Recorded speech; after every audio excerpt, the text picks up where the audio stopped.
Okay, so we have completed anatomy, physiology. ठीक है, anatomy कर लिया, sorry, anatomy किया, morphology कर लिया, plant kingdom कर लिया. Now this is an important topic. This is a very small topic, लेकिन कुछ ऐसे इसमें definitions और formulas होते हैं जिसका application आता है NEET में. So weightage is not that much, पर पूरे plant physiology से at least 3 to 4 questions आता है. मतलब I'm including transport, photosynthesis, respiration, ये सारे processes को मिला के, ठीक है.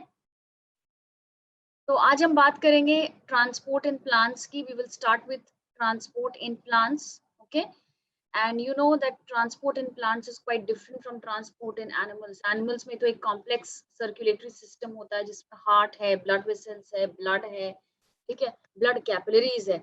प्लांट्स में तो ये सब कुछ नहीं होता है. So plants, how do they survive? Plant में भी तो there are things that need to be transported.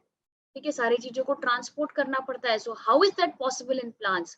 Plants में शॉर्ट डिस्टेंस ट्रांसपोर्ट भी होता है, लॉन्ग डिस्टेंस ट्रांसपोर्ट भी होता है, right? So plants have short distance transport also and long distance transport also.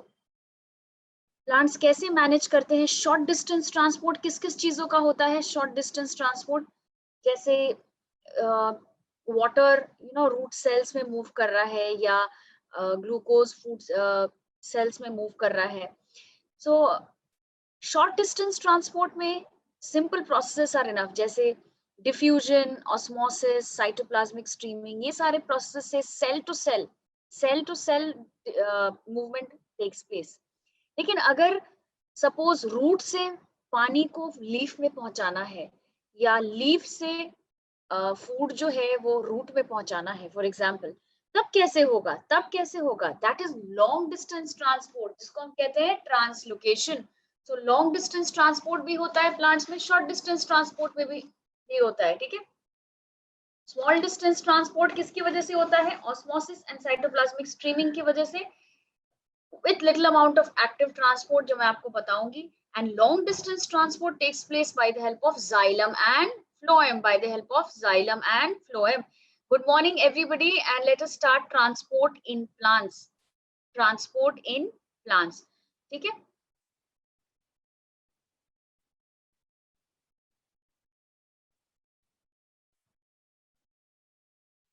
So सबसे पहला slide है, they are telling you about plant physiology. Now the branch of biology which deals with all these physiological processes, which deals all with physiological processes, जैसे biological activities, जैसे transport, growth, photosynthesis,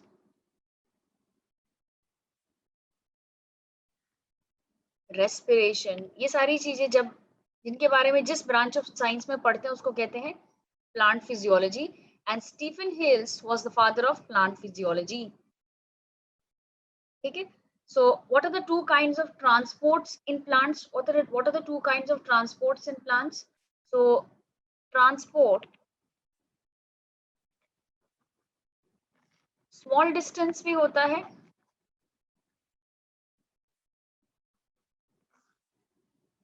and long distance भी होता है in case of plants. Small distance कैसे कैसे होगा? Small distance कहाँ से होगा, किससे किससे होगा?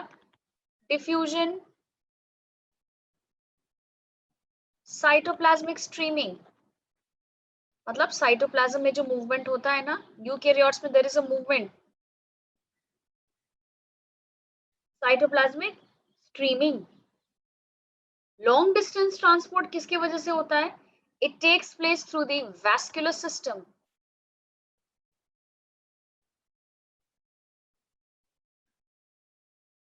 बायवैस्कुलर टिश्यूज,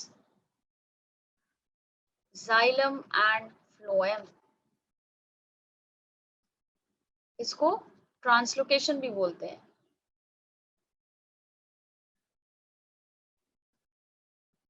तो क्वेश्चन में अगर आएगा शॉर्ट डिस्टेंस के लिए इसको मार्क करना, लॉन्ग डिस्टेंस के लिए इसको मार्क करना, ठीक है.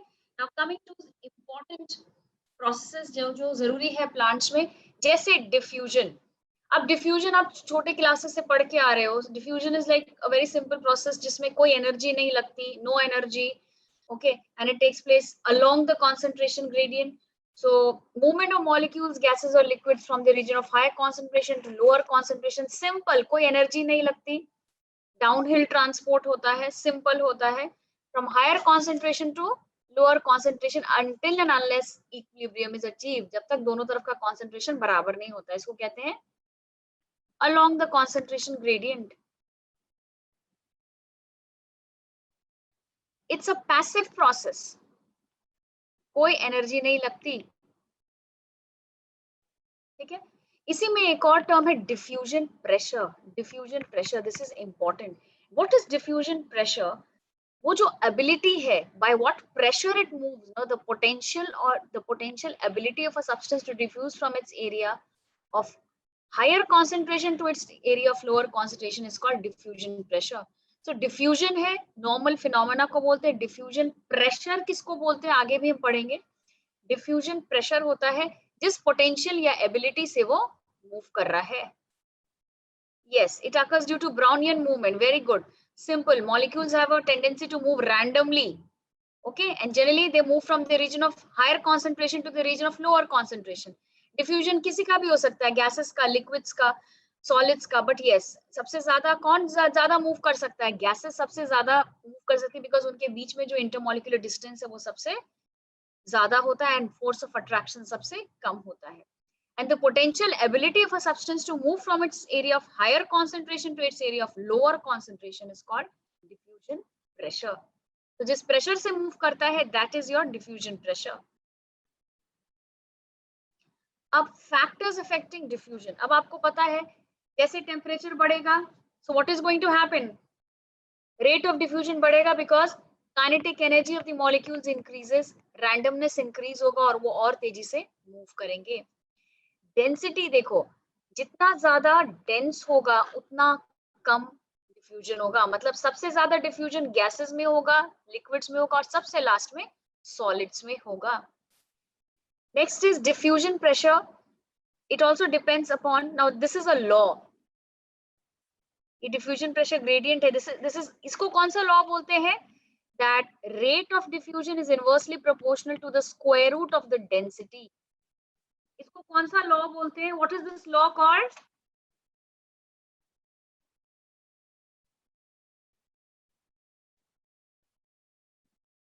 The rate of diffusion is inversely proportional to the square root of the density. This is called Graham's law. Chemistry में पढ़ा है ना?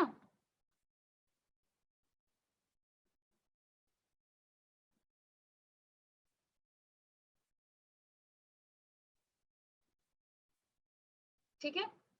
सो जैसे जैसे डेंसिटी, जितना ज्यादा डेंस होगा उतना कम डिफ्यूजन होगा, जितना ज्यादा डेंस होगा उतना कम डिफ्यूजन होगा. ये बात हमने पहले कर ली. प्रेशर, जितना ज्यादा प्रेशर बढ़ा होगा उतना ज्यादा डिफ्यूजन बढ़ेगा. So these are the factors affecting diffusion. I think there shouldn't be any problem in this. Plant में कहाँ डिफ्यूजन होता है? Exchange of oxygen and carbon dioxide, passive absorption of ions. Ions को जो पैसिवली मूव करते हैं through the root, that is also diffusion. Evaporation of water from the intercellular spaces during transpiration, ये भी डिफ्यूजन से होता है. हार्मोन्स भी कुछ डिफ्यूजन से जाते हैं. And osmosis also is a special kind of a diffusion जिसमें सेमी परमेएबल मेम्ब्रेन लगता है. राइट? एनी प्रॉब्लम इन डिफ्यूजन?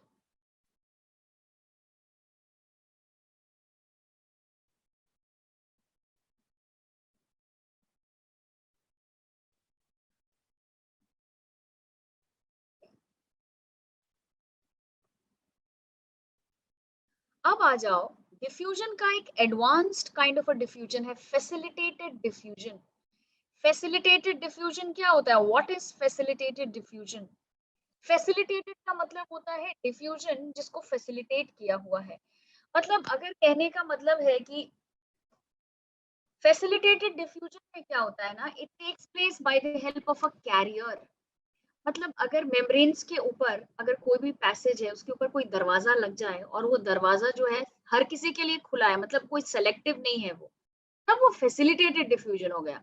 डिफ्यूजन के सारे रूल्स एप्लीकेबल है फैसिलिटेटेड डिफ्यूजन पे. मतलब अलोंग द कंसंट्रेशन ग्रेडियंट होता है, कोई एनर्जी नहीं लगती है. The only thing is carrier protein is required. The only thing is carrier protein is required. So facilitated diffusion के लिए what is important is special proteins are helpful without the expenditure of energy. और वो special proteins का नाम होता है porins. ठीक है, पोरेंस कहाँ कहाँ पे आपने देखा है? पोरेंस होता है माइटोकॉन्ड्रिया के मेम्ब्रेन पे, प्लास्टिड्स जिनके जिनके डबल मेम्ब्रेन होते हैं ना, उनमें पोरेंस होता है. पोरेंस क्रिएट पोर्स. पोरेंस जो है मेम्ब्रेन में पोर क्रिएट करते हैं, छेद करके अंदर जाते हैं. कैरियर प्रोटीन होते हैं. Porin is a carrier protein, allows transport of substances. अभी अब बात करते हैं फैसिलिटेटेड डिफ्यूजन की. फैसिलिटेटेड डिफ्यूजन के बारे में इंपॉर्टेंट पॉइंट्स क्या है? सबसे पहला, facilitated diffusion is the diffusion of hydrophilic substances along the concentration gradient. So it is along the concentration gradient. It's along the concentration gradient, matlab higher concentration to lower concentration. It is along the concentration gradient. It is higher concentration to lower concentration. Now, one more important fact is lipid soluble substances can easily pass through the cell membrane. Why? Because the plasma membrane का जो tail होता है, जो major portion form करता है, that is hydrophobic. That is hydrophobic and it is made up of, आपने देखा है ना, ये plasma membrane है, ठीक है? ये plasma membrane का क्या है? लिपिड बाइलेयर है ना. लिपिड में हाइड्रोफिलिक हेड होता है, हाइड्रोफोबिक टेल होता है. तो ये जो मेजर पोर्शन है ये लिपिड का बना है और ये वाटर रिपेलिंग होता है. तो लिपिड से मतलब नहीं है, लिपिड को तो ये अलाउ करेगा. So lipid soluble substances move faster because why? Because the cell membrane is mainly made up of lipids. ये जो मेजर, ये तो प्रोटीन तो बस थोड़े थोड़े होते हैं, एक्सट्रिंसिक इंट्रिंसिक. ये जो मेन पोर्शन है that is made up of lipid. तो lipid soluble substances easily diffuse कर जाते हैं. So facilitated diffusion takes place along the concentration gradient. ठीक है? Facilitated diffusion uses carrier proteins.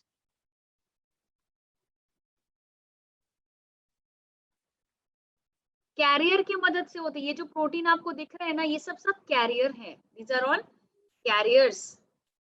Diffusion में ऐसा कोई सेंसिटिविटी नहीं थी टू इनहिबिटर्स या किसी भी चीज या कोई और चीज से, लेकिन they are sensitive to inhibitors. कोई भी ऐसा मॉलिक्यूल है जो इनहिबिट कर रहा है, फैसिलिटेटेड डिफ्यूजन जो है वो स्टॉप कर जाएगा. टेम्परेचर के भी सेंसिटिव है, बिकॉज अगर कोई प्रोटीन इन्वॉल्व है तो protein is sensitive to all this. So facilitated diffusion will also be sensitive to all this. Now when all the proteins are used up, ये सारे carrier protein जब use up हो जाएंगे, तो facilitated diffusion will reach its saturation level. ठीक है? Will reach its saturation level, which will reach its saturation level. और कितने तरह के carrier proteins होते हैं? दो तरीके के होते हैं जो फैसिलिटेटेड डिफ्यूजन में हेल्प करते हैं.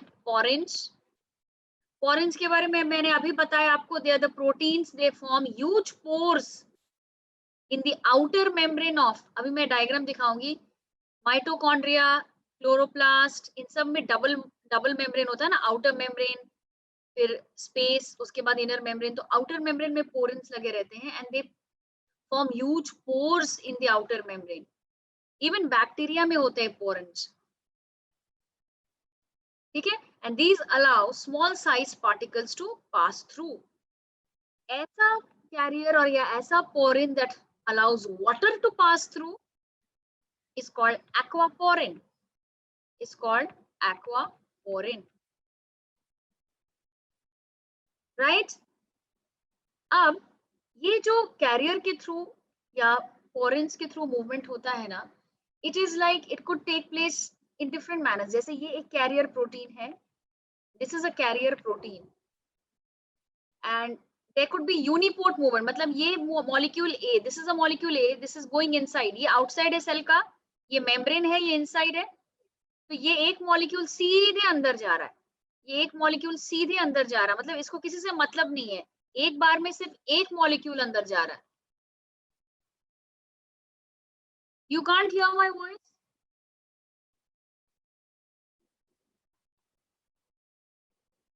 Can you not hear my voice, everybody?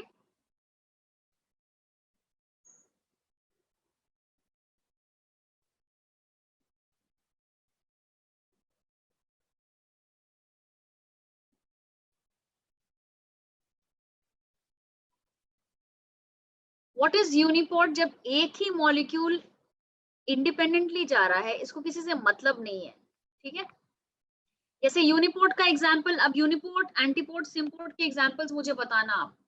Uniport में एक ही मॉलिक्यूल जा रहा है यूनिडायरेक्शनल मैनर में.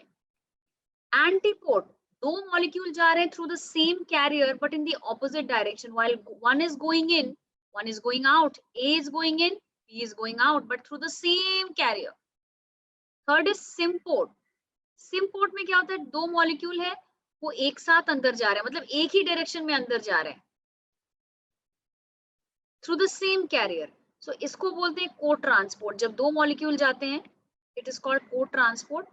को ट्रांसपोर्ट के अंदर दोनों मॉलिक्यूल ऑपोजिट डायरेक्शन में, एक जा रहा है, एक आ रहा है, और एक ही साथ जा रहे हैं.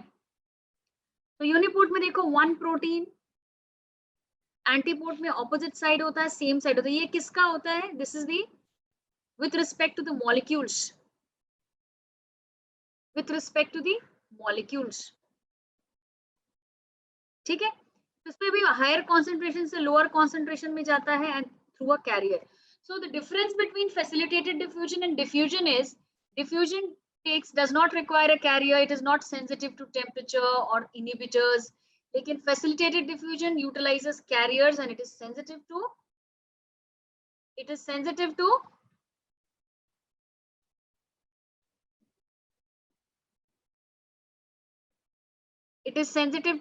inhibitors. It is sensitive to inhibitors.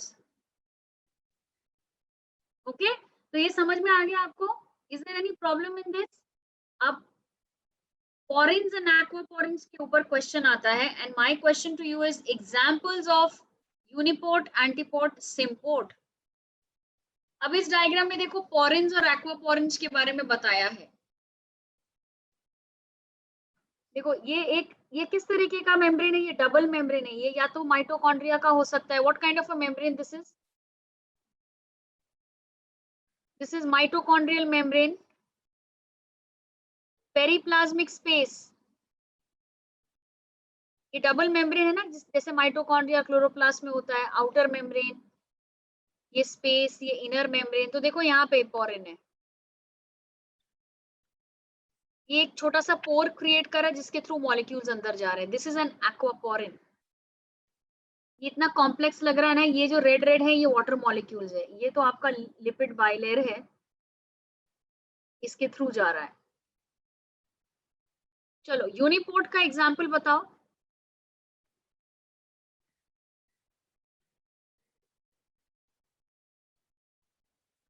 What is the example of uniport movement?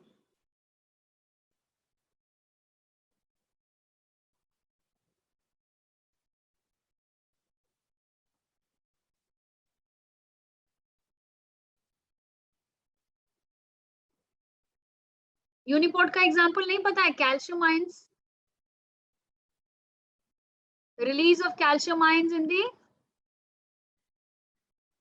synaptic cleft.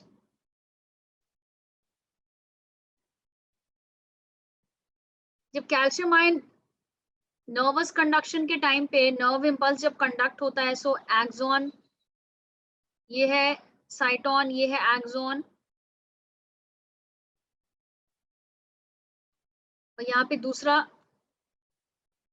Dendrite आता है. सो यहाँ से इंपल्स आया, यहाँ से कैल्शियम आयंस रिलीज हुई. जो कैल्शियम आयंस रिलीज होते हैं ना, ये उस डायरेक्शन में नहीं जाएंगे. This is what is this? This is uniport. एक ही डायरेक्शन में होगा uniport. Symport sodium and glucose, intestine में सोडियम एंड ग्लूकोज का जो मूवमेंट होता है that is symport. Antiport, movement of sodium and potassium through the sodium potassium pump. कितने sodium और कितने पोटेशियम एक्सचेंज होते हैं? सोडियम अंदर आता है, पोटेशियम बाहर जाता है. थ्रू अगर ये सोडियम पोटेशियम पंप लगा है तो sodium, yes,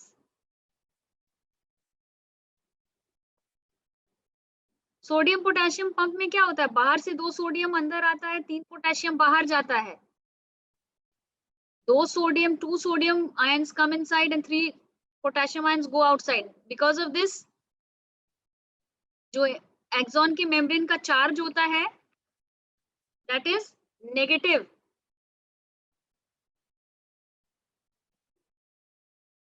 sodium potassium pump, मान लो यहाँ पे पंप है तो यहाँ से पोटेशियम आयन, 3 पोटेशियम बाहर आएंगे और इसी के थ्रू 2 सोडियम अंदर जाएगा. तो अंदर का नेट चार्ज नेगेटिव हो जाएगा, right? This is the polarised state. 2 sodium and 3 potassium. This is the polarized state. So examples of uniport, muscle के मूवमेंट में भी होता है यूनिपोर्ट, नर्व इम्पल्स कंडक्शन में symport, sodium and glucose, antiport, sodium potassium pump.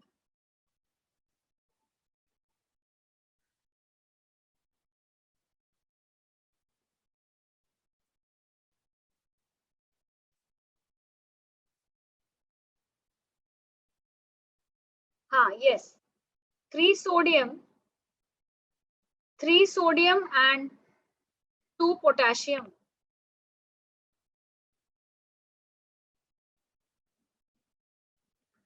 So what becomes the net charge on the, net charge क्या हो जाता है ऑन द मेम्ब्रेन, नेगेटिव हो जाता है. और ये उसका क्या होता है, ये उसका होता है पोलराइज स्टेट. बाद में फिर वो डीपोलराइज हो जाएगा, फिर वो उसके बाद रीपोलराइज हो जाएगा. ये पढ़ा है ना आपने? अब एक्टिव ट्रांसपोर्ट में आ जाओ. फैसिलिटेटेड डिफ्यूजन और डिफ्यूजन में डिफरेंस क्या है?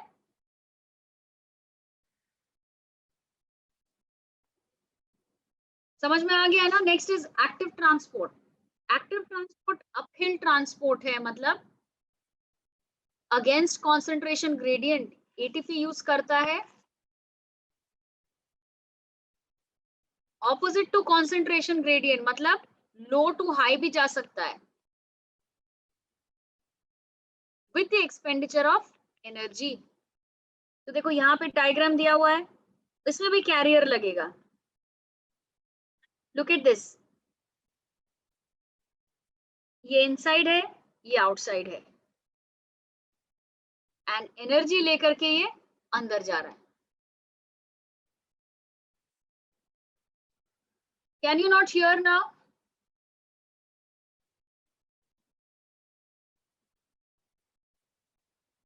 सो डिफरेंसेस बताओ मेरे को.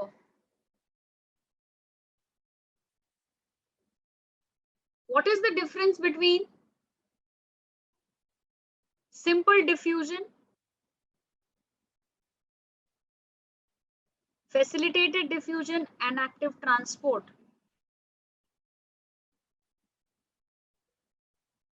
Requirement of special proteins diffusion में नहीं होता है, फैसिलिटेटेड डिफ्यूजन में होता है. एक्टिव ट्रांसपोर्ट में भी प्रोटीन लगता है. Highly selective, this is not selective, this is selective. Transport saturation, saturation मतलब जब सारे कैरियर बिजी हो गए, हाँ, सारे कैरियर जब बिजी हो जाएंगे तो प्रोसेस ट्रांसपोर्ट सैचुरेट हो जाएगा. इसमें ऐसा नहीं होता है, ट्रांसपोर्ट कभी सैचुरेट नहीं होता, ये चलता रहता है because it does not require carrier. इसमें होता है और होता है. अपहिल ट्रांसपोर्ट मतलब अगेंस्ट कॉन्सेंट्रेशन ग्रेडियंट, ये नहीं होता against concentration gradient, this is against concentration gradient. ATP इसमें नहीं लगता, इसमें नहीं लगता, सिर्फ इसमें लगता है. So differences between diffusion, facilitated diffusion and active transport should be clear to you. Right? Next आ जाते हैं permeability. अब देखो, permeability is the exchange of different substances along the plasma membrane. अच्छा, ये समझना पड़ेगा आपको. Generally आपको problem किस में होता है? Semi permeable and selectively permeable में. What is the difference between semi permeable and selectively permeable? Selectively permeable जो होता है, it is always living, and this could be non-living or living. Selectively permeable और differentially permeable का मतलब क्या होता है? What is the meaning of selectively permeable and or differentially permeable? देखो, impermeable membrane वो membrane है that does not allow any substance to pass through them. जैसे cutinized, cutin बताया था ना आपको, epidermis के ऊपर cutin लगा रहता है. And superized cell wall, they are impervious. They do not allow movement of any substance, any solute, any solvent. Permeable है, permeable they allow both solute and solvent, जैसे cell wall. Okay.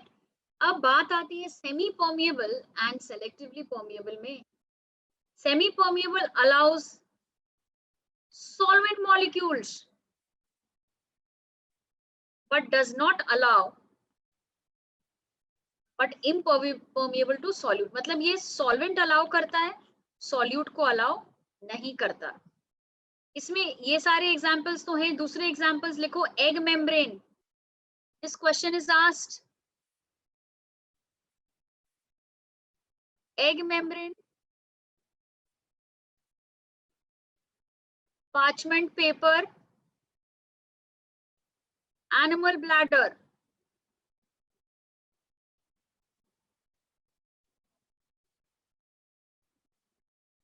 These are all semi-permeable membranes. Selectively permeable membrane or differentially permeable membrane, they allow, एक तो हमेशा वो living होते हैं.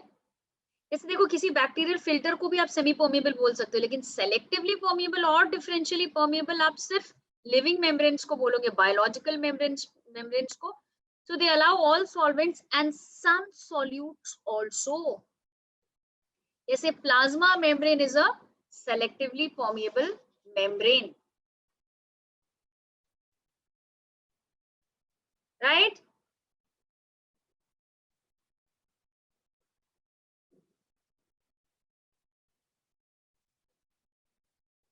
Correct everyone?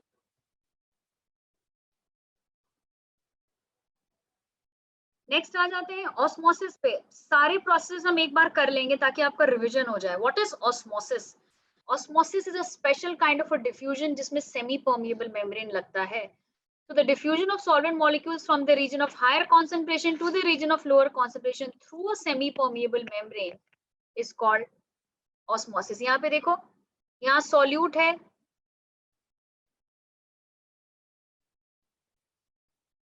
solvent molecules कहाँ पे ज्यादा है? solvent molecules कहाँ पे ज्यादा है? यहाँ पे जहाँ पे भी solvent molecules ज्यादा होगा वहां से substances will move from the region of higher concentration to the region of lower concentration. End osmosis का मतलब होता है when water molecules are moving inside. Intake of water molecule, किसी भी सेल के अंदर अगर पानी जा रहा है या सॉल्वेंट जा रहा है, that is end osmosis. उसकी वजह से टर्जिड हो जाता है सेल. और अगर किसी सेल से पानी बाहर जा रहा है then it is called exosmosis और बाद में वो फ्लैसिड हो जाता है. अब ये देखो, ये experiment is a very important. Yes, shrink या flaccid is the term. Now look at this experiment. ये एक्सपेरिमेंट थिसल फनल एक्सपेरिमेंट है जो जूनियर क्लासेस से पढ़ते आ रहे हो आप. ये कभी कभी एक्सपेरिमेंट दिखा के पूछ लेते हैं. डेमोन्स्ट्रेशन ऑफ ऑस्मोसिस है. इसमें देखो क्या है, इस थिसल फनल में सुक्रोज सॉल्यूशन है, मतलब शुगर में वाटर मिलाया हुआ है, मतलब इसमें सॉल्यूट्स है शुगर, बाहर बस पानी है, और ये एक सेमी परमेबल मेम्ब्रेन है. This is a semi-permeable membrane. So solvent molecules will move from the region of higher concentration to lower concentration. ठीक है, तो जैसे ये जाएगा तो यहाँ अंदर अंदर क्या होगा, अंदर सॉल्वेंट का कॉन्सेंट्रेशन बढ़ता जाएगा, सो फनल के अंदर सॉल्यूशन का लेवल बढ़ता जाएगा, ठीक है. So water will diffuse across the membrane as shown by the arrows to raise the level of solution in the funnel. अब आप उस टाइम पे एक प्रेशर अप्लाई करोगे ना, एक प्रेशर अप्लाई करोगे तो ऑस्मोसिस स्टॉप हो जाएगा. ये जो प्रेशर हम अप्लाई करते हैं ना to stop the movement of solvent in a solution is called osmotic pressure. इसके बारे में बात करेंगे कि ऑस्मोटिक प्रेशर क्या है, ऑस्मोटिक पोटेंशियल क्या है, ठीक है. तो इसके बाद कितना भी डिफरेंस होगा कॉन्सेंट्रेशन का, बाहर ज्यादा सॉल्वेंट है अंदर कम है, बट इस प्रेशर को लगाने से क्या होगा, ऑस्मोसिस विल स्टॉप. अब बात करते हैं ऑस्मोटिक प्रेशर की. ये ऑस्मोटिक प्रेशर का ही डायग्राम था. The pressure needed to prevent the passage of solution through the semi-permeable membrane. मतलब देखो ये प्रेशर जब अप्लाई किया, so no more solvent is diffusing into the solution, ठीक है. So it is that pressure that is needed to prevent the passage of water into the solution through the semi-permeable membrane. Osmotic pressure होता क्या है, osmotic pressure की value कैसे निकालते हैं, ये आपको पता करना पड़ेगा, ये आपको जानना है. Osmotic pressure and osmotic potential दो अलग चीजें हैं, पर उनका वैल्यू सेम होता है, उनका वैल्यू सेम होता है. Osmotic pressure is pressure applied by a solution to prevent the inward movement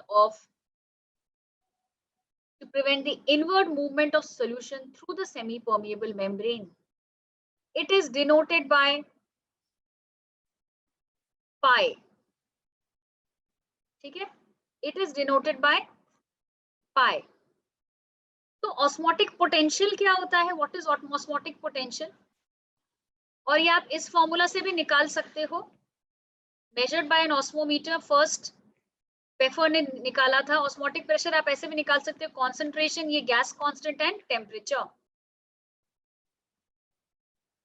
let me just explain you difference between osmotic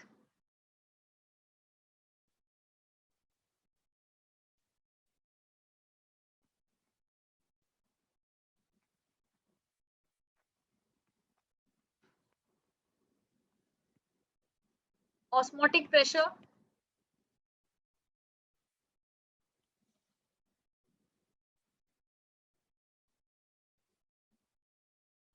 osmotic pressure क्या होता है, pressure applied, it is the pressure applied by a solution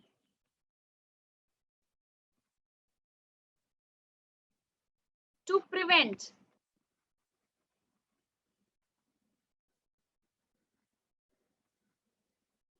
inward movement of solvent. अभी दिखाया था ना thistle funnel experiment में, denoted by pi.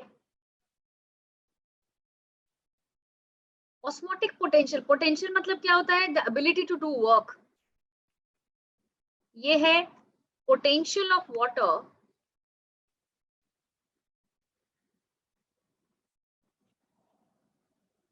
To move from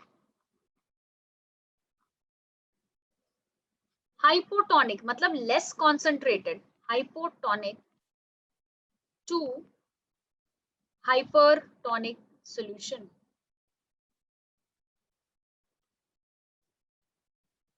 ये इसकी टोनिसिटी से कंसर्न्ड है. It is denoted by psi S. इसको ही हम सोल्यूट पोटेंशियल भी बोल सकते हैं. It is denoted by solute potential. लेकिन इसका वैल्यू पॉजिटिव आता है, इसका वैल्यू नेगेटिव आता है. Osmotic potential is osmotic pressure is equal to negative osmotic potential.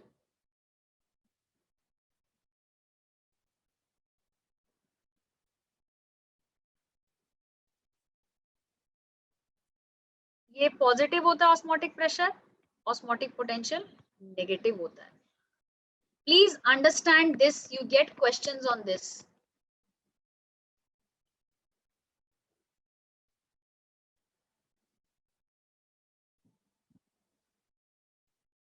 osmotic pressure is the external pressure that can be applied by a solution to prevent inward movement of the solvent.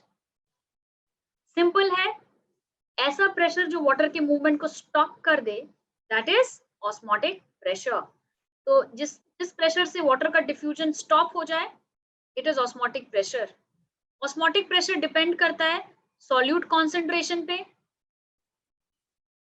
जितना ज्यादा solute concentration होगा, उतना ज्यादा pressure लगेगा to stop the process of osmosis. Osmotic potential को हम और क्या कहते हैं? सॉल्यूट पोटेंशियल भी कहते हैं. We call it as solute potential. हाँ, ऑस्मोटिक पोटेंशियल की बात करते हैं. ऑस्मोटिक पोटेंशियल को सॉल्यूट पोटेंशियल भी बोलते हैं. It is the potential of water to move from less concentrated to a more concentrated solution.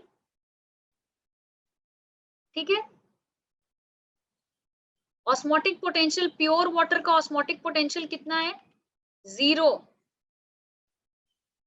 Osmotic potential solution का कितना होता है? नेगेटिव. सॉल्यूट पोटेंशियल भी नेगेटिव.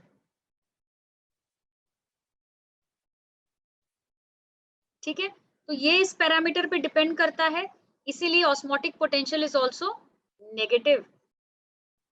सो हम बोल सकते हैं ऑस्मोटिक प्रेशर पॉजिटिव होता है, ऑस्मोटिक पोटेंशियल नेगेटिव. राइट.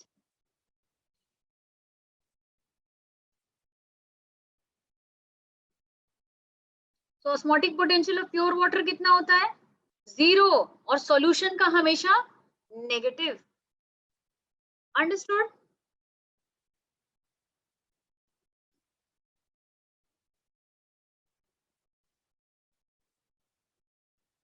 हाँ, आएंगे अभी मैट्रिक्स पोटेंशियल में.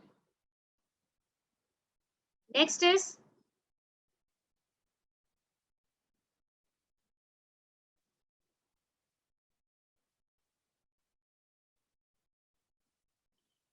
ये हो गया osmosis.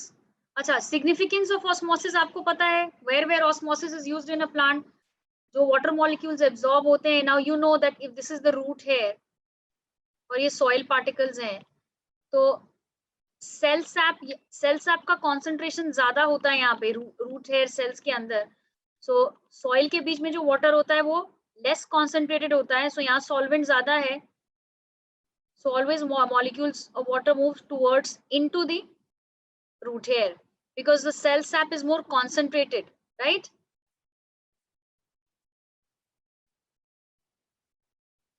Osmosis also causes turgidity, maintains a definite shape.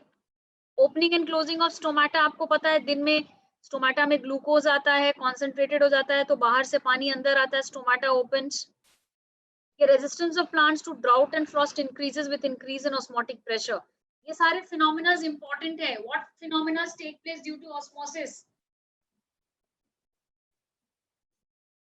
ये सब आपको आना चाहिए. Turgidity करता है, exchange of ions,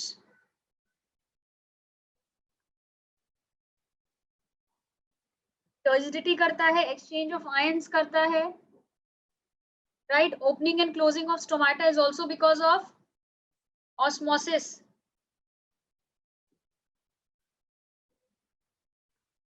Correct?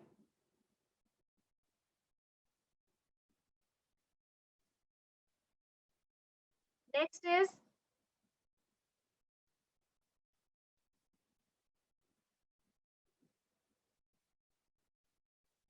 water potential. अब आ जाओ वाटर पोटेंशियल पे.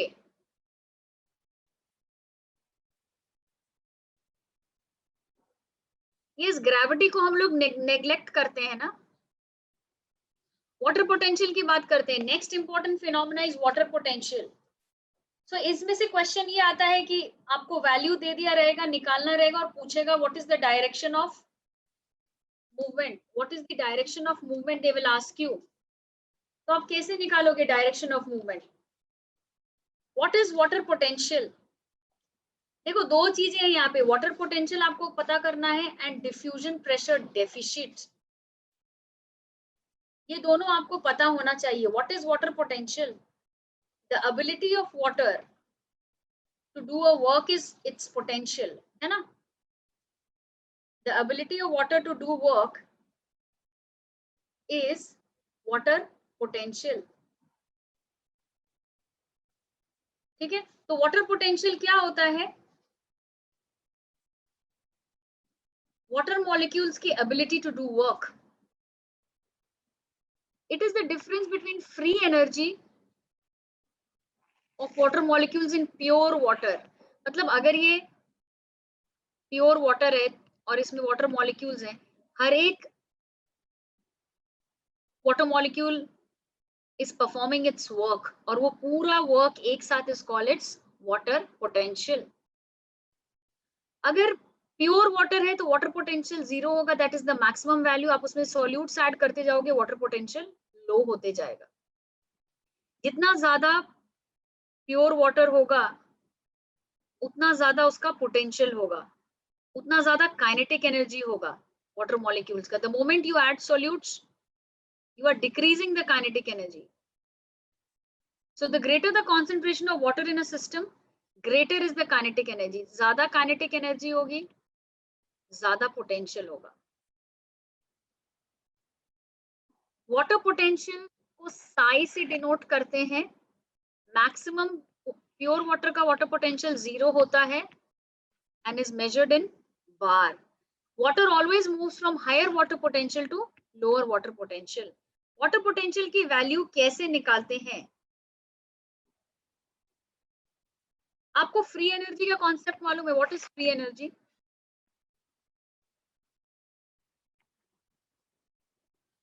This is energy of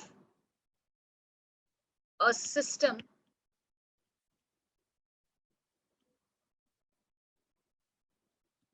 capable of doing work।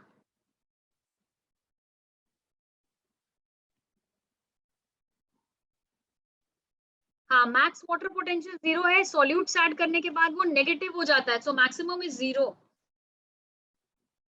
Free energy क्या होती है? Energy of a system capable of doing work. -273 degree temperature पे उसके ऊपर मॉलिक्यूल्स के पास एक एनर्जी होती है, उसको क्या बोलते हैं? काइनेटिक एनर्जी या गिब्स फ्री एनर्जी, जो उन मॉलिक्यूल्स को एनर्जी देती है to move from higher concentration to lower concentration. खैर आप ये फिजिक्स का फिनोमेना वहां पढ़ लेना।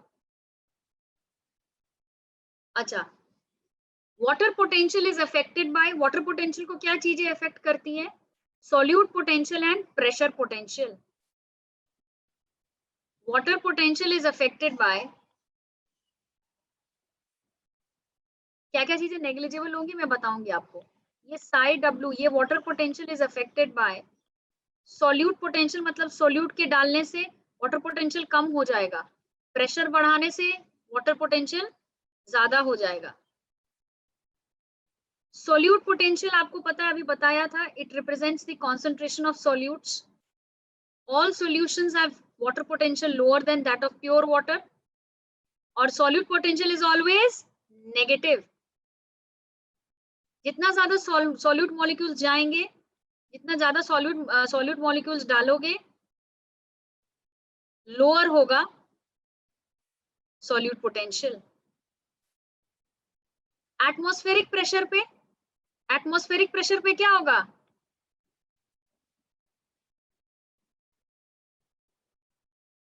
At atmospheric pressure, water potential is equal to,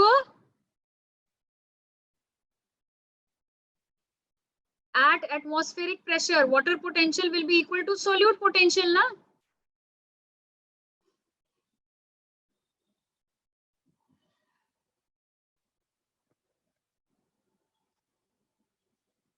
अब प्रेशर पोटेंशियल पे आ जाओ। Yes, come to pressure potential. Pressure potential क्या है? It is the pressure that develops in the osmotic system due to entry of water. अगर कोई system है उसमें पानी अंदर आ रहा है, वो जो प्रेशर लेके आ रहा है, that is the pressure potential. So ये प्रेशर बिल्डअप कैसे होता है? When water enters a plant cell. जब वाटर एंटर करता है प्लांट सेल में तो क्या होता है? डिफ्यूजन की वजह से एंटर करता है तो एक प्रेशर बिल्डअप हो जाता है ना अगेंस्ट द सेल वॉल, उसकी अगेंस्ट में वॉल एक वॉल प्रेशर देता है. तो ये जो इनवर्ड मूवमेंट की वजह से जो प्रेशर है, that makes the cell turgid, that is the pressure potential. Pressure potential is positive. जब लॉस ऑफ वाटर होता है प्लांट से, जब प्लांट से लॉस ऑफ वाटर होता है तो क्या होता है? एक नेगेटिव प्रेशर या टेंशन होता है, उसको नेगेटिव पोटेंशियल बोलते हैं. ठीक है. What is matrix potential?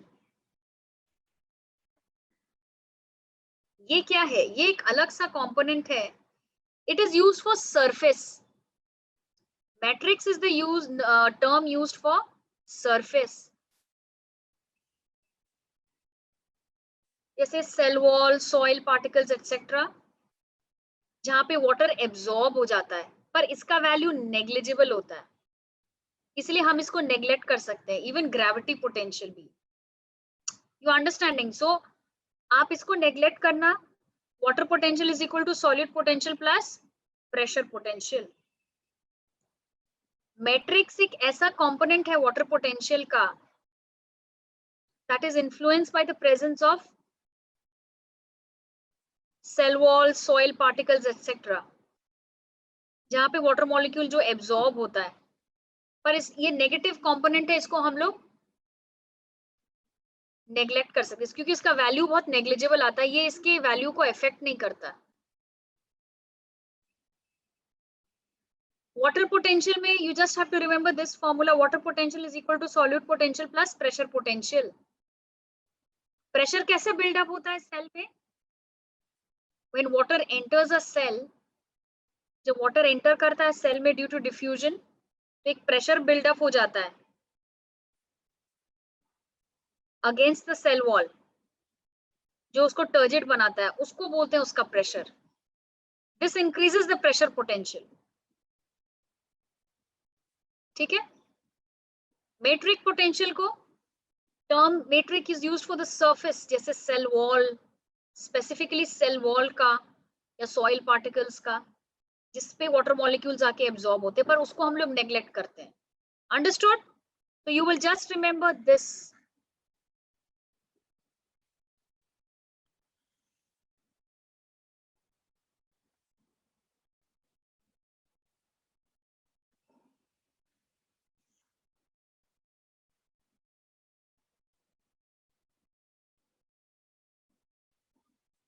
How many chapters are there on the YouTube?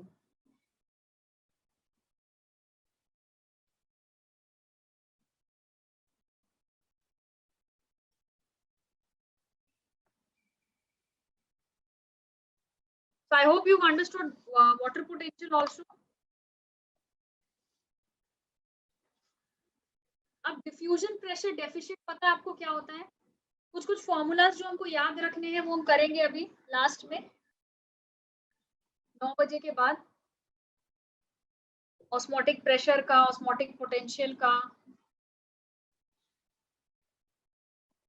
Formula for measuring osmotic pressure and all that. अब आ जाओ प्लाज्मोलिसिस पे.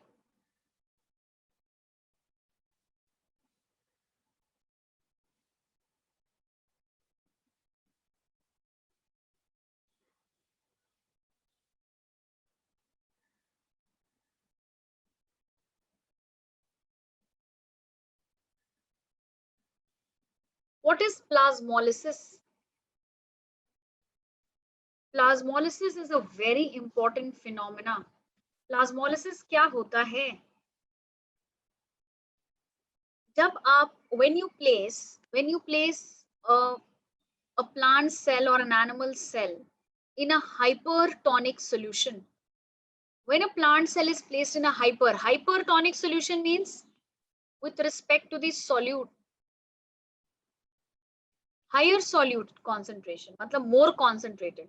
So when a plant cell is placed in a hypertonic solution, then what is going to happen?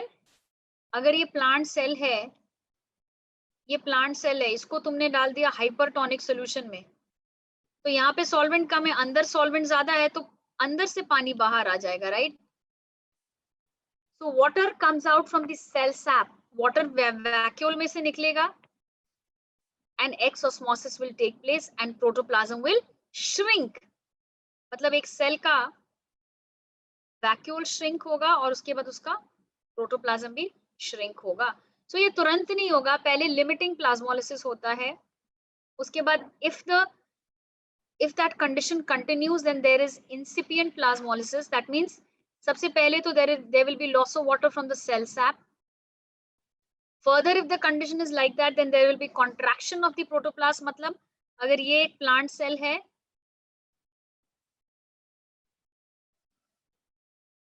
if this is a plant cell, तो पहले तो vacuole shrink हो जाएगा और उसके बाद प्रोटोप्लास्ट जो है वो shrink हो जाएगा. And next, last step में the protoplasm separates from the cell wall and assumes a spherical form. मतलब ये सेल है तो प्रोटोप्लाज्म एकदम shrink होके बीच में आ जाएगा. So these are the different stages of plasmolysis. Yes. पहले limiting plasmolysis you will get in MCQs. Limiting plasmolysis, incipient, मतलब टेम्पररी, इंसिपिएंट एंड देन एविडेंट, जब आपको दिखेगा कि पूरा प्रोटोप्लाज्म श्रिंक हो गया. फर्स्ट वैक्यूल से पानी निकलेगा, then protoplasm will shrink and the entire protoplasm will come to the it will assume a spherical form. मतलब वो पहले कैसा रहता था, it was like this, पूरा ऐसे, अब वो पूरा श्रिंक होके ऐसे बीच में आ जाएगा. But this can be reversed when you put the cell back in a hypotonic solution, means less solute. End osmosis takes place and the cell becomes turgid and protoplasm resumes its shape. Solutions पता है, hypertonic मतलब which has got more solute concentration with respect to the cell. Hypotonic है which has less solute concentration. तो hypotonic solution में always a cell will show endosmosis. Hypertonic solution में the cell will show exosmosis or plasmolysis. Isotonic का मतलब होता है same होता है उसका concentration.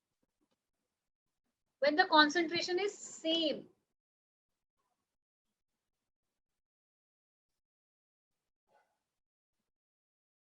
ठीक है, when the concentration is same.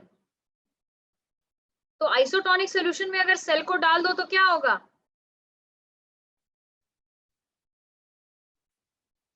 Isotonic solution में सेल को डाल दो तो क्या होगा, कुछ भी नहीं होगा. जितने मॉलिक्यूल्स अंदर जाएंगे उतने मॉलिक्यूल्स बाहर आएंगे, तो नेट कुछ भी नहीं होगा. प्लाज्मोलिसिस का सिग्निफिकेंस क्या है, आपको पता है ना, ये जो प्रिजर्वेशन टेक्निक्स होते हैं जिसमें हम सॉल्ट ऐड करते हैं पिकल में या शुगर ऐड करते हैं जैम में, दैट डज व्हाट. अब जैम में या पिकल में जो भी बैक्टीरिया रहता है, that is a living cell, and when you have made the medium hypertonic by adding concentrated sugar or salt, then what is going to happen, उनके cell का प्लाज्मोलिसिस होगा and they will die. Weeds को भी ऐसे ही किल करते हैं.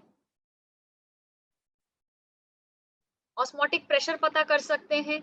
It can detect a living cell will show plasmolysis and non-living cell will not show. Next important phenomena is imbibition. Imbibition एक surface phenomena है. इसमें जो water molecules adsorb होते हैं, water molecule enter नहीं करते हैं. So cell wall has some hydrophilic substances, उस पे जाके water molecules immobilize हो जाते हैं. You understanding? Immobilize हो जाते हैं. जैसे जब सीड का जर्मिनेशन होता है तो वाटर मॉलिक्यूल उसके सिर्फ सरफेस पे आते हैं, अंदर नहीं जाते. इसकी वजह से an imbibition pressure is build up. Imbibition से क्या क्या होता है,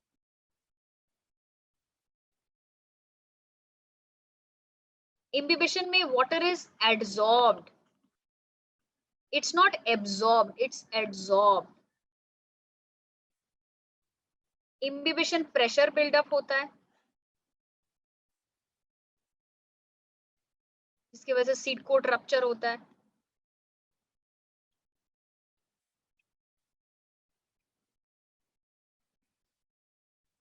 ठीक है, मतलब वाटर मॉलिक्यूल्स आए और एक अपनी काइनेटिक एनर्जी आके इनकी हीट एनर्जी में चेंज हो सकती है। मतलब ये मूविंग वाटर मॉलिक्यूल जब आए, they get immobilised on the surface and their kinetic energy changes into heat energy, so heat is generated।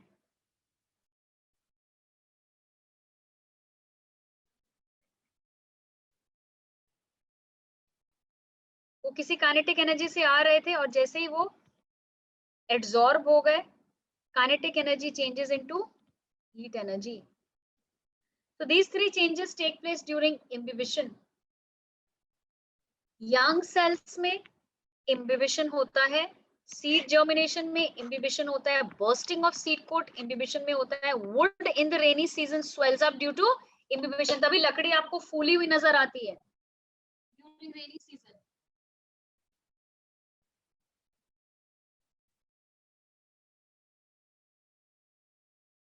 Okay,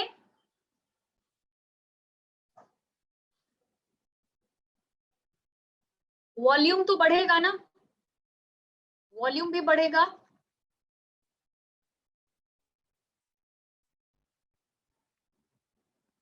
volume increases, heat is liberated, और वो हीट वाटर के एड्सॉर्प्शन की वजह से हो रही, that's why it is called heat of waiting.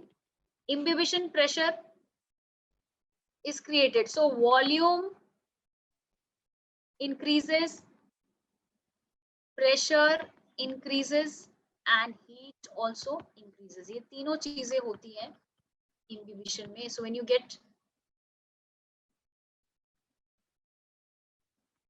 you get an MCQ you have to mark all the three। ये सबसे सक्शन कैपेसिटी है imbibition imbibants की। एड्सॉर्प्शन का मतलब होता है, हाँ करेक्ट, माइक्रोपाइल जो ओपनिंग होती है ना उसके थ्रू जाता है। Capillary water I am going to explain you.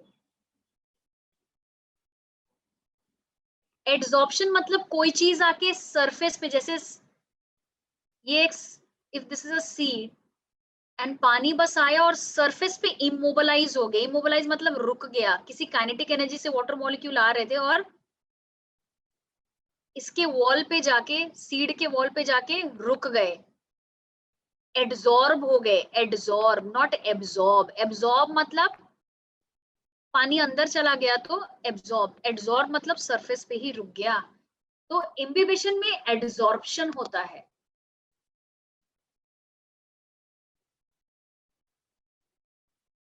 not absorption। You understanding? अब चलो, different types of water। What are these different kinds of water? Study of soil is called edaphology, pedogenesis, development of soil। अच्छा, different types of water।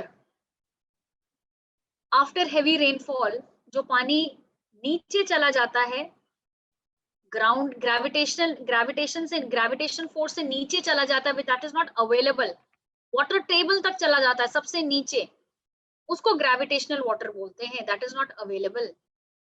कुछ पानी ऐसा होता है that is you know, जैसे अगर ये सॉइल का सरफेस है और ये सॉइल पार्टिकल है, तो एक वाटर ऐसा है जो एकदम नीचे चला गया, ये हो गया ग्रेविटेशनल वाटर, ये हो गया ग्रेविटेशनल वाटर। अब एक जो वाटर है, ये वाटर फिल्म बना के, like it is, there is a bond between the film of water and the soil। ये है hygroscopic water, this is also not available for the plant। ये जो water है between the soil particles, this is called capillary water। soil particles के बीच में जो water होता है, this is called capillary water and this the plant can absorb। so capillary water is used for photosynthesis। ये chemical combination से जो पानी होता है, you understanding?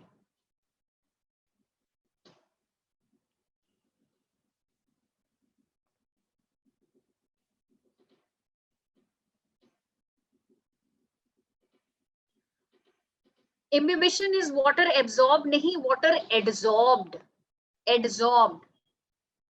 कैपिलरी वाटर समझ में आ गया, कौन सा वाटर है available for the plant?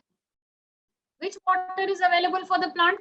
Capillary water, hygroscopic water, gravitational water, कौन सा water?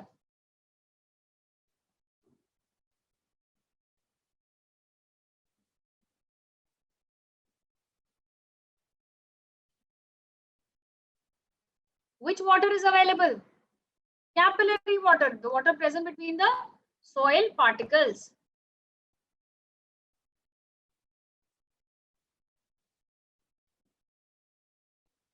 Regions and the route तो आपको पता है, और आप जाने से पहले pathway of water movement in a route, आपको पता है दो पाथवे होता है, एपोप्लास्ट एंड सिम्प्लास्ट। सबसे पहला होता है apoplast pathway. What is an apoplast pathway?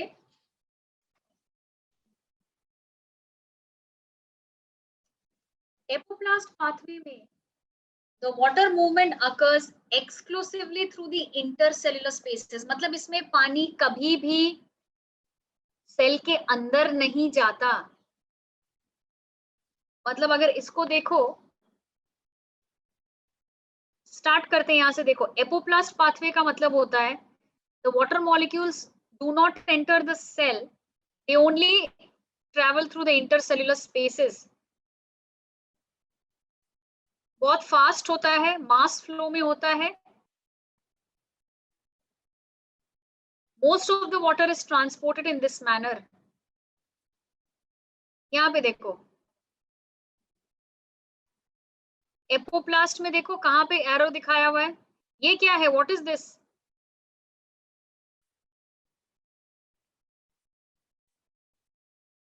यहां से पानी चला सिम्प्लास्ट में, सिम्प्लास्ट ये देखो एपोप्लास्ट में ये सीधे इसके इंटरसेलुलर स्पेसेस में आया और यहां से निकल गया। सिम्प्लास्ट में पानी अंदर चला जाता है सेल के। अब ये एपिडर्मिस है, कॉर्टेक्स है, एंडोडर्मिस में कैस्पेरियन स्ट्रिप लगा हुआ है। सो कैस्पेरियन स्ट्रिप लगा रहेगा तो क्या होगा, what is going to happen? Casparian strip suberin का बना हुआ है ना, ये तो कुछ भी नहीं अलाउ करेगा। तो फिर inner boundary of the cortex, ये जो इनर बाउंड्री है कॉर्टेक्स का यानी एंडोडर्मिस है, it is impervious to water because of the Casparian strip. So water molecules किस सेल्स के थ्रू मूव करेंगे? पैसिव सेल्स के थ्रू मूव करेंगे यहाँ एंडोडर्मिस में। तो यहाँ पे एंडोडर्मिस में हमेशा सिम्प्लास्ट होगा। देखो अगर एपोप्लास्ट पाथवे आ रहा है ना, ये एपोप्लास्ट हुआ, ये एपोप्लास्ट हुआ, बाहर से ही जा रहा है, जैसे ही यहाँ से आया तो सिम्प्लास्ट हो जाएगा। So water moves through the symplast and crosses the cells of the xylem. Symplast क्या होता है? वाटर मॉलिक्यूल सेल के अंदर चला जाता है थ्रू द सेल मेम्ब्रेन। मतलब पानी अंदर आया इस सेल के थ्रू, सेल मेम्ब्रेन के थ्रू, फिर अंदर आया, मतलब पूरा अंदर जाएगा। एंड सिम्प्लास्ट टाइम टेकिंग होता है, मूवमेंट रिलेटिवली स्लोअर होता है सिम्प्लास्ट में, ठीक है। और आपको पता है कि जब कैस्पेरियन स्ट्रिप अगर वॉल पे लगा है तो यहाँ एपोप्लास्ट पाथवे नहीं हो सकता है, तो एंडोडर्मिस के थ्रू ऑलवेज सिम्प्लास्ट होता है। So movement of water is ultimately symplastic in endodermis.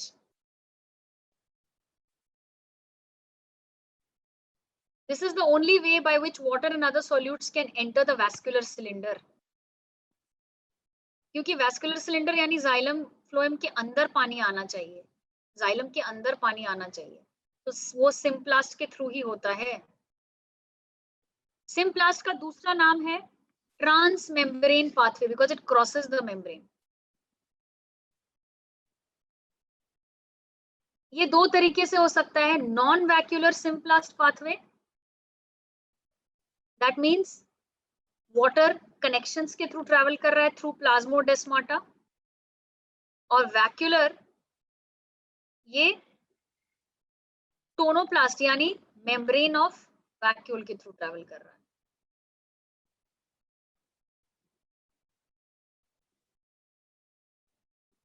See, there are two basic pathways of how water travels inside a root. It could be apoplast pathway or symplast pathway. Apoplast pathway never crosses a cell. It only travels through the intercellular spaces. But when it reaches the endodermis, because of the presence of Casparian strip, the pathway is symplastic. Symplast crosses the plasma membrane and reaches the cell, so it is relatively slower. It is also called transmembrane pathway. उसमें भी दो तरीके हैं, या तो plasmodesmata के through जाएगा या वैक्यूल्स के मेम्ब्रेन के through. So non-vacuolar symplastic and vacuolar symplastic. अब इसमें देखो सिम्प्लास्ट पाथवे और एपोप्लास्टिक पाथवे को ट्रेस करो. एपोप्लास्ट को देखो, ये कभी भी सेल में एंटर नहीं कर रहा. यू आर सीइंग ये ब्लू लाइन ऊपर से गया, ऊपर से गया, ऊपर से गया, ये गया. अब ये this is epidermis, cortex, endodermis. Endodermis में जब ये आएगा, ये कैस्पेरियन स्ट्रिप है ना, तो ये इसके अंदर चला जाएगा क्योंकि ये कैस्पेरियन स्ट्रिप सुबरिन का बना हुआ है, और उसके बाद ये जाइलम फ्लोएम में अंदर पहुंचेगा. उसके बाद का सिम्प्लास्ट हो जाएगा. सिम्प्लास्ट में देखो ये सेल के अंदर गया,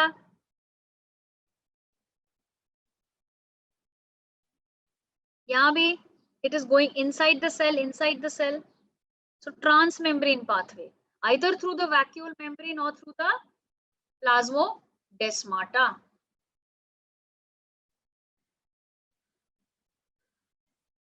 अच्छा, टर्जर प्रेशर, एक सेकेंड, सॉरी.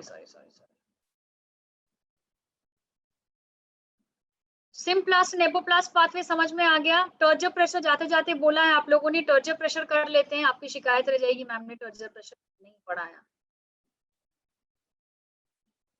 हाँ, turgor pressure and diffusion pressure deficient. What is turgor pressure and what is wall pressure? ये हमेशा से कंफ्यूजन रहता है. So let us just clear it for all. Turgor pressure का दूसरा नाम क्या बोल सकते हैं, जरा बताओ तो. अभी पढ़ाया ना आपको, तो बता देगा उसको मैं क्या दूं, बताओ.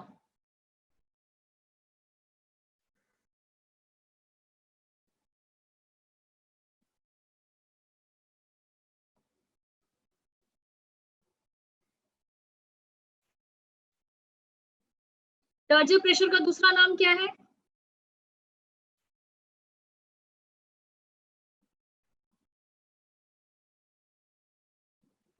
नो नो नो, कौन बताएगा टर्जर प्रेशर का दूसरा नाम क्या है? अभी जस्ट बताया है आपको, pressure potential. Very good, very good. Who said? Sunaina. Excellent. ठीक है. So what is turgor pressure? अभी आपको समझाया था. Turgor pressure is also known as pressure potential.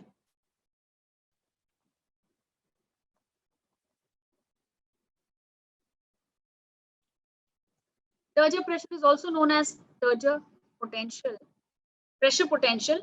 It is the pressure created by the cytoplasm upon the cell wall due to intake of water. मतलब अगर ये cell है और इसमें जो पानी अंदर आ रहा है,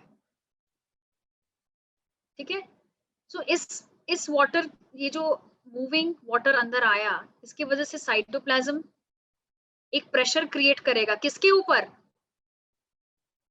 सेल वॉल के ऊपर. This is turgor pressure. And turgor pressure को काउंटरएक्ट करने के लिए the cell wall will create an equal and opposite pressure, that is wall pressure. So turgor pressure and wall pressure is in opposite direction. Turgor pressure, fully turgid cell में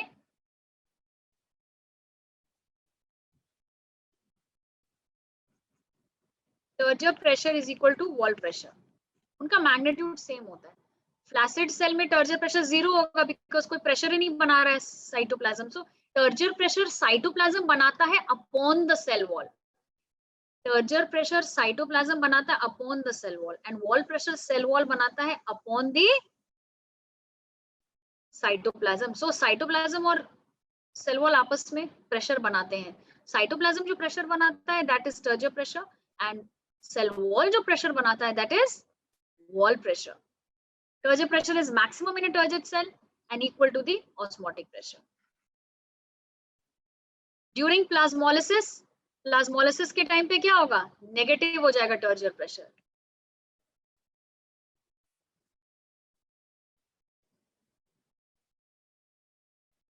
it is negative. ठीक है. So turgor pressure and wall pressure clear to you. Diffusion pressure deficit ना एक old term है, old term for water potential है. सो the diffusing rate of water is actually the diffusion pressure. The diffusing rate of water is actually the diffusion pressure. और diffusion pressure अभी मैं आपको एक लिख के देती हूँ. What you have to remember.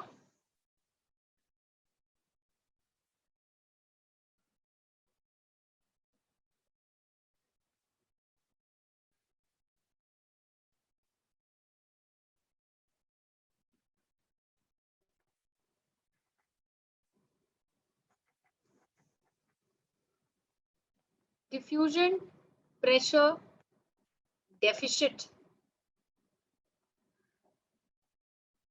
मतलब कितना लोअर हो गया उसका pressure after adding solutes is the deficit.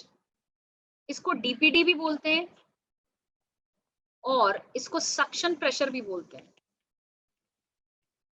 It is also called suction pressure. Older term for water potential. Now, pure water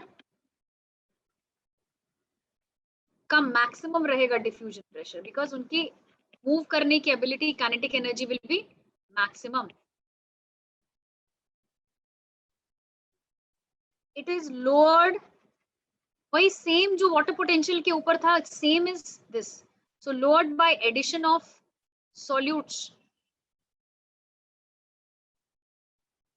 ठीक है. दिस रिडक्शन, ये जो सॉल्यूट के डालने से जो डिफ्यूजन प्रेशर कम होता है ना, that is diffusion pressure deficit. इससे हम डायरेक्शन ऑफ ऑस्मोसिस पता कर सकते हैं. मूवमेंट क्या होता है? Higher water potential to lower water potential होता है ना, लेकिन यहाँ पे होता है lower DPD to higher DPD.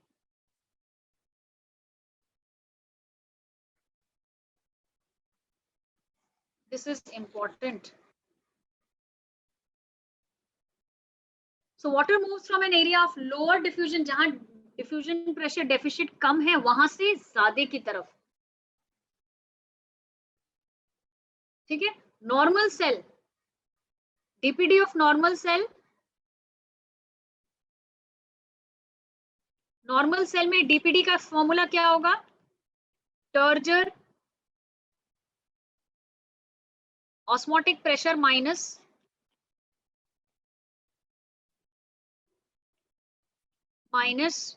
टर्जर pressure. ये नॉर्मल सेल में होगा. टर्जिड सेल में क्या होगा?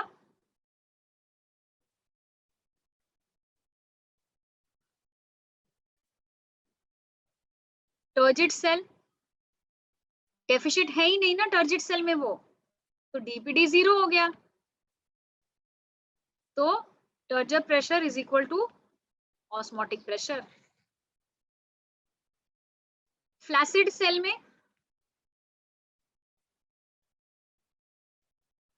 फ्लैसिड सेल में क्या होगा? टर्जर प्रेशर 0 होगा. So DPD is equal to OP because TP is 0. और प्लाज्मोलाइज सेल में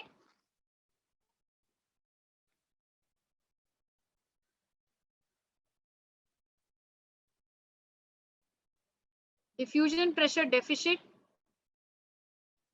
is equal to osmotic pressure plus Turgor pressure. Understood? तो ये याद रखना आप. Diffusion pressure deficit is the old term for water potential. इसको suction pressure भी बोलते हैं. It is maximum in pure water lowered by addition of solutes, determines direction of osmosis, मतलब lower DPT to higher DPT ये पहली बार। Normal cell में OP minus TP होता है, टर्जिड में, टर्जिड सेल में तो कोई डेफिशिट है ही नहीं, इसलिए turgid pressure is equal to osmotic pressure. Flaccid cell में TP 0 होगा तो diffusion pressure is equal to osmotic pressure, और प्लाज्मोलाइट सेल में ये होगा। Clear everybody?